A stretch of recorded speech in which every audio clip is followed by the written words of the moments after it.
WashingtonXJ with Channel X, bringing you a review of the C93 Sporter, manufactured by Century Arms, or CAI. Now what CAI is doing is they're taking H&K parts kits, and they're from an H&K 93. That's what this is supposed to look like. It's an H&K 93 clone, basically. They're taking parts kits, they're putting US-made barrels and receivers on them, and they're apparently slapping them all together in Florida or wherever CAI is. I don't know. Anyway, as pictured, comes with it's a semi-automatic 223 rifle. Actually, that's a misconception. It is listed as a 223/556, which it's commonly assumed that they're the same round. They are not. They have different chamber pressures. I believe the 556 is a higher chamber pressure. This rifle is actually designed after an H&K 93, which in principle is a 556 rifle. So if you had the choice, you should be using 556 with this. Regardless, it's coming with two, as pictured here, two 40-round magazines, aluminum in design. They're alright. They fit in pretty well. And then it's also coming with, depending on who you order it from, it's coming with a nice bayonet here. Actually, it's kind of sharp. It's kind of a good little knife to have around in a holster or a sheath or whatever you want to call it.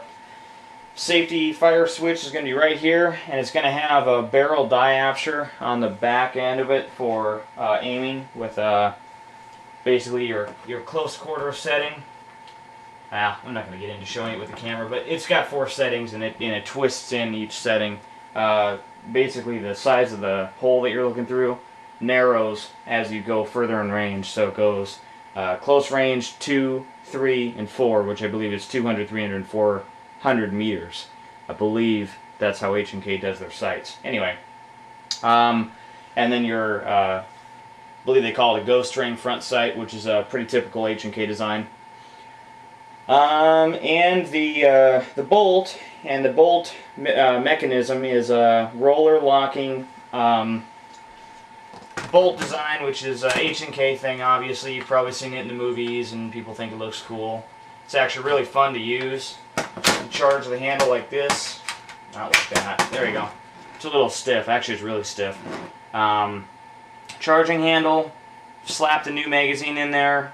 And then, you know, assuming you're on safety, you've got a round in the magazine, you fire it home like that.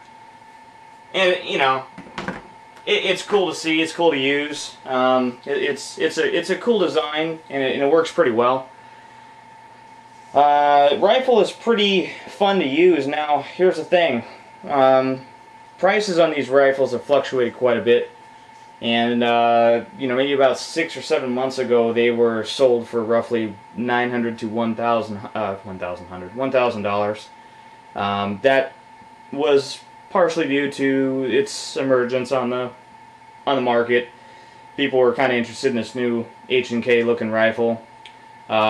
You know, CAI also made the Set Me, which is basically a G3 clone. But they hadn't really seen this rifle yet, so people started picking them up quite a bit. There was quite a bit of demand at first, and there was also the Obama scare was still around. So these were, you know, roughly $900 to $1,000. The price has dropped quite a bit since then, because I saw it when they were out for sale then, and I was almost tempted to buy one for maybe $900, and I'm really happy I did not, because I'm happy the price has gone down from, you know, $900 to $1,000 all the way down to about $600, which is what I picked this one up for off of AIM Surplus.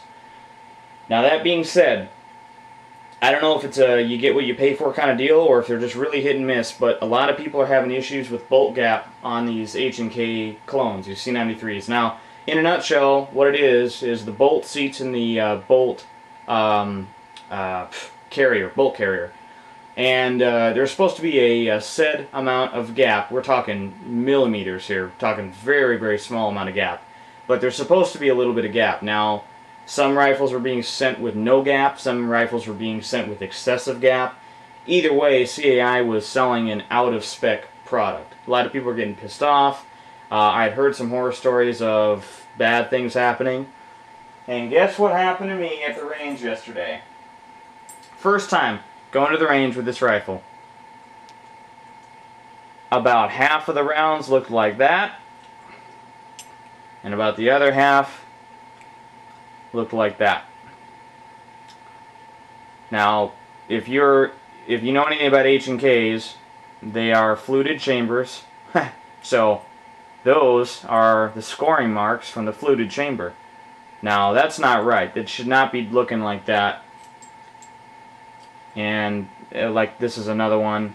Actually, I've got a whole box in here because I picked up about 5 or 10 of these shell casings that were laying on the ground yesterday after my range fire. When the rifle fires, it's very accurate. I was hitting out to 100 yards pretty consistently with the iron sights that it's equipped with when it fires.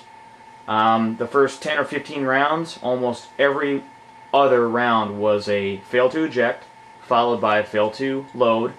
And when it fails to load, it gets really jammed. I mean, you've got this half blown apart shell casing trying to come out, and it's trying to load the new round in. So what it was the new round was getting pretty mangled up in the receiver, and hitting against the side of it when the bolt's coming forward, and the old round was never making it, or the old casing was never making it out all the way. So serious problems with loading in this weapon.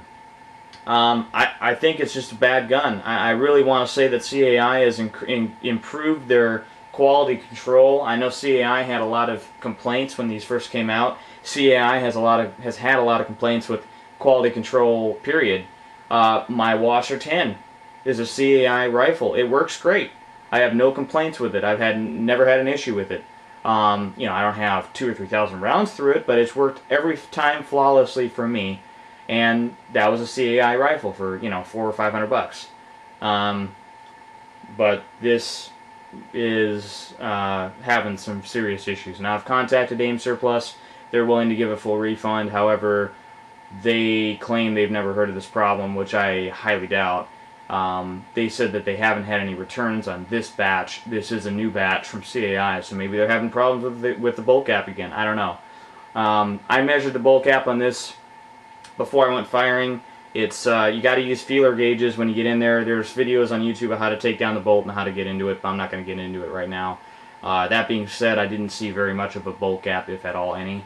So maybe that's why. I don't know what's going on with this rifle, and if you've seen anything like that shell casing I just showed you, maybe you know of a solution.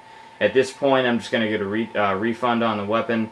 Aim Surplus is a great place to order, but they don't fire the rifle before they send it to you, so you don't really know what you're getting until you get it. And the fact that it is a Century Arms rifle, you could be getting something like this. So the rifle itself, in principle, is a very good rifle.